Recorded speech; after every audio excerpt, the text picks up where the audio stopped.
Assalamualaikum warahmatullahi wabarakatuh. Bismillahirrahmanirrahim. Alhamdulillahilladzi la yazidu fi mulkihi hamdul hamidin wa la yanqusuhu juhudul jahidin, la tanfa'uhu ta'atu man ata' wa la tadurruhu ma'siyatu man asa.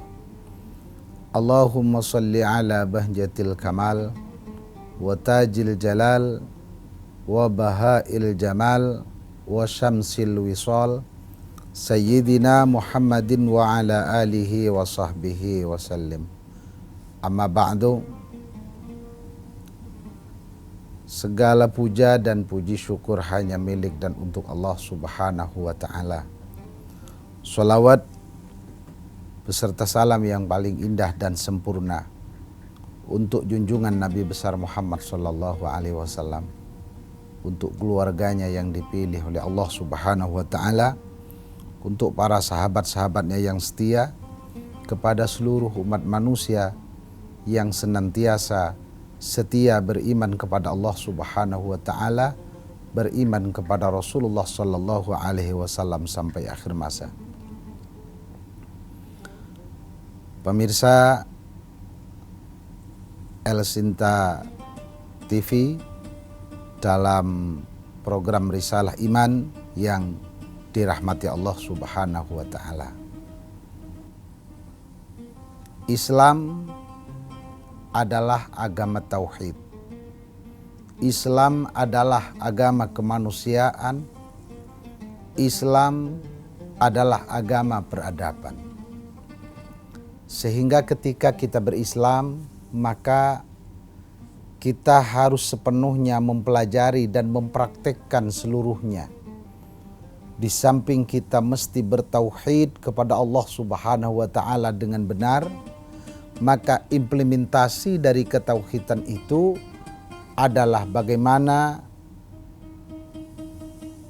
kita berperi kemanusiaan yang baik, lalu juga bagaimana kita berperadaban. Pemirsa yang dirahmati Allah subhanahu wa ta'ala, Islam adalah agama yang terdahulu dan agama terakhir. Kenapa kita sampaikan seperti itu? Persis seperti apa yang telah disampaikan oleh Syekh Ali Jum'ah. Beliau menyampaikan apa yang menjadi argumentasi bahwa Islam adalah agama terdahulu dan terkini. Dijelaskan dalam surah Al-Anbiya ayat 25. A'udzu billahi minasyaitonir rajim. Bismillahirrahmanirrahim. Wa ma arsalna min qablika min rasulin illa nuhiya ilaihi annahu la ilaha illa ana fa'budun. Kurang lebih Allah subhanahu wa ta'ala berfirman, tidaklah kami mengutus seorang utusan dari sebelum engkau wahai Nabi Muhammad sallallahu alaihi wasallam, kecuali utusan-utusan itu membawa pesan penting, yaitu menyampaikan kepada umatnya, mengajarkan kepada umatnya bagaimana mengenal Allah subhanahu wa ta'ala Tuhan yang Esa, bagaimana mengenal Allah subhanahu wa ta'ala sebagai sang pencipta yang tunggal, lalu kemudian mengimani, mengakui Allah sebagai Tuhan. Itu adalah misi dari seluruh para rasul dan para nabi sejak awal diutusnya oleh Allah subhanahu wa ta'ala. Maka oleh karena itu berarti agama Islam ini adalah agama yang dari awal mengajarkan ketauhidan dan sampai sekarang pun mengajarkan ketauhidan. Disinilah kemudian dikatakan kenapa agama Islam adalah agama terdahulu dan agama yang sekarang. Pemirsa, jangan kemana-mana. Ada yang mau lewat. Sampai kita berjumpa lagi.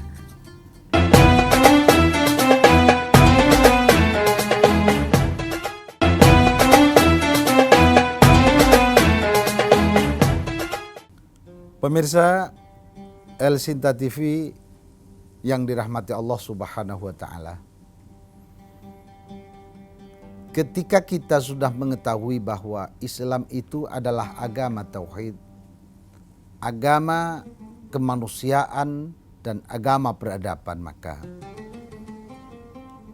pertama harus kita tahu bahwa yang menjadi sumber mutlak dari kita beragama itu adalah wahyu dari Allah Subhanahu wa Ta'ala yang kemudian kita kenal dengan Al-Quran, kita kenal dengan Al-Furqan dan lain sebagainya.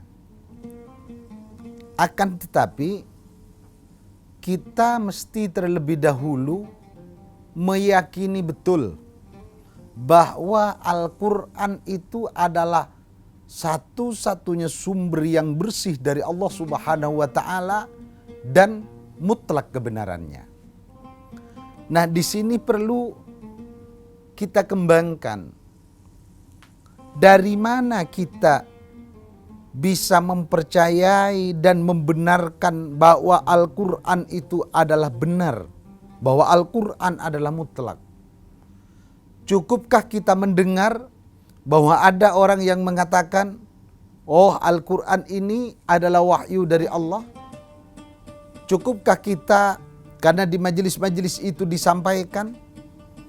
Maka ternyata tidak cukup hanya kita mendengar bahwa Al-Quran itu pasti benar.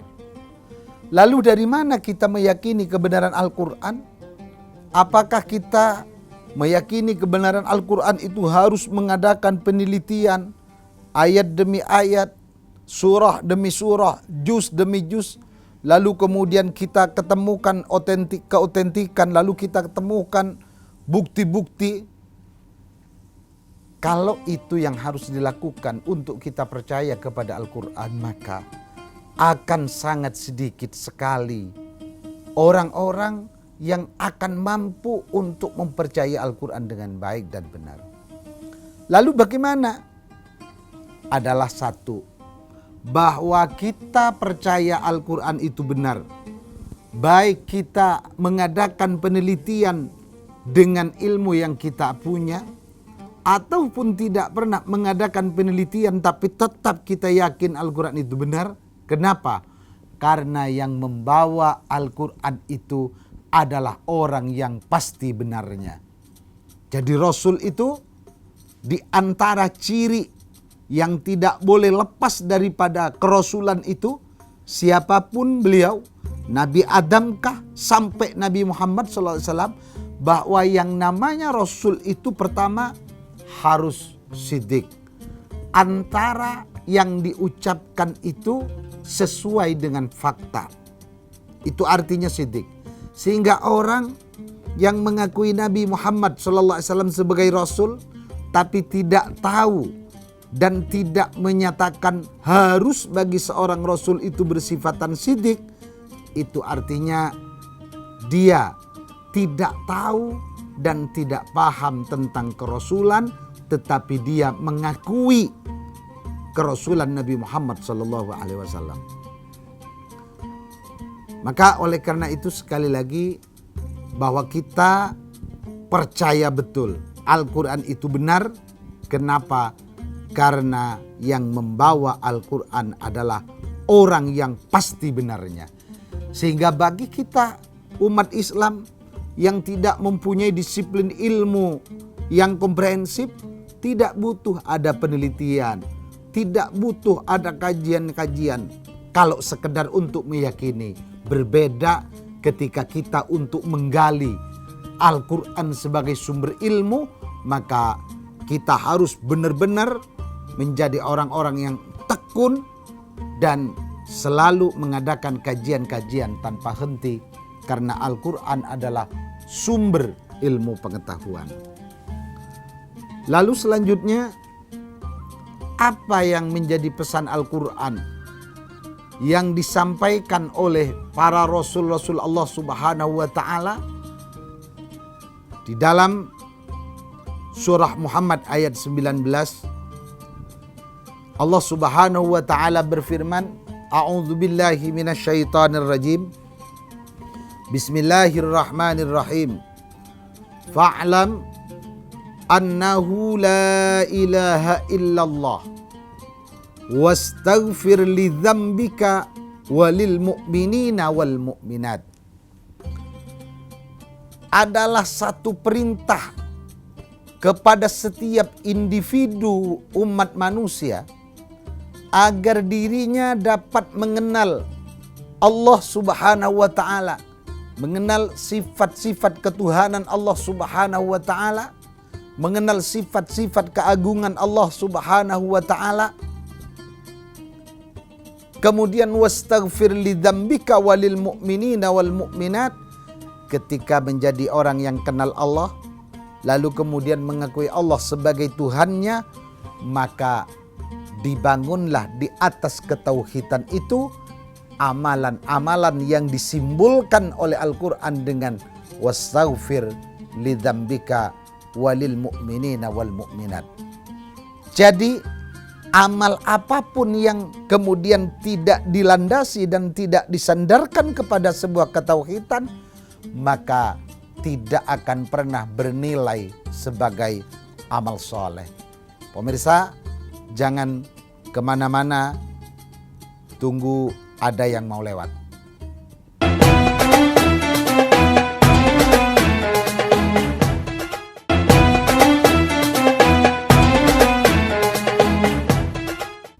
Pemirsa El Sinta TV yang dirahmati Allah Subhanahu wa Ta'ala, dari apa yang disampaikan dari awal, pertama mengesimpulkan bahwa Al-Quran sebagai sumber utama daripada keberagamaan kita harus kita yakini kebenarannya, bukan karena hasil kajian-kajian yang lalu kemudian kita temukan kesesuaian dengan fakta saat ini, tapi kita yakin Al-Quran itu benar karena yang membawa adalah orang yang pasti benarnya. Kemudian Al-Quran mengajarkan kita bagaimana kita untuk menauhidkan Allah Subhanahu wa Ta'ala.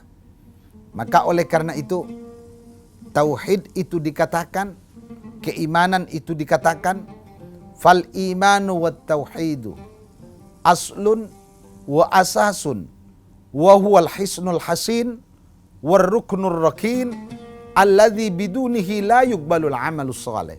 Ini harus menjadi perhatian bagi kita bahwa iman atau ketauhidan itu adalah menjadi pokok, menjadi pondasi, menjadi benteng, menjadi tonggak dari setiap apa yang menjadi perbuatan kita.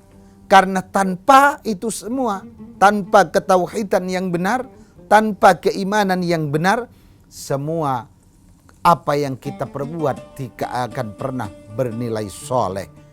Maka dikatakan oleh Rasulullah, disabdakan oleh Rasulullah Sallallahu Alaihi Wasallam, afdalul a'mali imanum billah wa rasulihi. Sebaik-baik perbuatan adalah iman kepada Allah Subhanahu wa Ta'ala dan mengimani Rasulullah Sallallahu Alaihi Wasallam. At-Tariqun Nurani halaman 566. Rasul sallallahu alaihi wasallam bersabda kemudian, afdalul a'mali imanun la syakka fi, fa idza dakhala alaihi syakku afsadahu wa abtalahu. Sebaik-baik perbuatan umat manusia adalah bagaimana dirinya mempunyai pengetahuan tentang Allah dan mengimani Allah sebagai Tuhannya yang tidak dimasuki oleh keraguan di dalamnya. Fa idza dakhala alaihi syakku afsadahu wa abtalahu. Tapi ketika di dalamnya tercampur aduk dengan keraguan, maka keraguan itulah yang merusak akidah kita Keraguan itulah yang merusak keimanan kita. Lalu gambaran seperti apa keraguan yang dimaksud? Keraguan di sini bukan berarti orang ragu tentang adanya Allah. Memang Allah Ta'ala itu ada apa tidak? Nabi Muhammad itu Rasul apa bukan? Bukan. Yang dimaksud ragu di sini ketika ada seseorang tidak tahu dari sifat yang wajib bagi Allah Subhanahu wa Ta'ala satu saja, maka berarti itu adalah orang yang sudah ragu kepada Allah Subhanahu wa Ta'ala, walaupun dirinya mengakui bahwa saya adalah orang yang yakin. Tapi fakta itu sudah menunjukkan orang tersebut adalah orang yang ragu kepada Allah Subhanahu wa Ta'ala. Sayyidina Al-Habib Abdullah bin Abdul Haddad mengatakan sebagai gambaran, faman lam ya'rif ma'nal qudratil wajibati lillahi ta'ala fahuwa syakkun fillah. Satu contoh saja orang yang hakikatnya ragu kepada Allah, walaupun dia mengakui Allah sebagai Tuhannya, lalu kemudian ditambah dia melaksanakan ibadah-ibadah setiap saat. Orang yang tidak tahu makna daripada kudrat yang disandarkan kepada Allah Subhanahu wa Ta'ala, maka dia adalah orang yang ragu kepada Allah Subhanahu wa Ta'ala. Seperti apa yang dimaksud makna kudrat yang disandarkan kepada Allah? Manusia punya kuasa, Allah punya kuasa. Kalau begini berarti nanti akan memperbandingkan kekuasaan Allah dengan makhluk. Tetapi pada hakikatnya walaupun sama di dalam melafadzkan, tapi maknanya berbeda. Kalau kita menyandarkan kuasa bagi Allah, artinya Allah mampu menjadikan segala sesuatu, tidak butuh alat, tidak butuh sebab, tidak butuh perantara, tidak adanya penghalang. Itu adalah kudrat yang mutlak yang dimiliki oleh Allah Subhanahu wa Ta'ala. Tapi kekuasaan yang ada pada makhluk, walaupun sama-sama sebutan dengan kekuasaan, tapi kekuasaan yang butuh segala-galanya. Butuh alat dalam menjadikan, butuh adanya sebab, butuh adanya perantara. Semua itu ada. Kok ada penghalang? Semua tidak akan terjadi. Disinilah orang yang dikatakan paham tentang sifat-sifat yang harus disandarkan kepada Allah dan yang tidak boleh disandarkan kepada Allah Subhanahu wa Ta'ala. Karena pengetahuan itu menentukan terhadap keabsahan keimanan kita kepada Allah Subhanahu wa Ta'ala. Sehingga ketika apa yang harus kita ketahui tentang Allah, ketika apa yang tidak boleh disandarkan oleh kita kepada Allah, kemudian kita tidak mengetahui, maka itu dipastikan keimanan kita tidak akan menjadi keimanan yang absah kepada Allah Subhanahu wa Ta'ala. Sehingga keimanan yang tidak absah tidak bisa menjadi dasar dari setiap perbuatan-perbuatan yang kemudian akan tercatat sebagai amal soleh. Terima kasih pemirsa El Sinta TV. Wallahul muwaffiq ila aqwamit thoriq. Wassalamualaikum warahmatullahi wabarakatuh.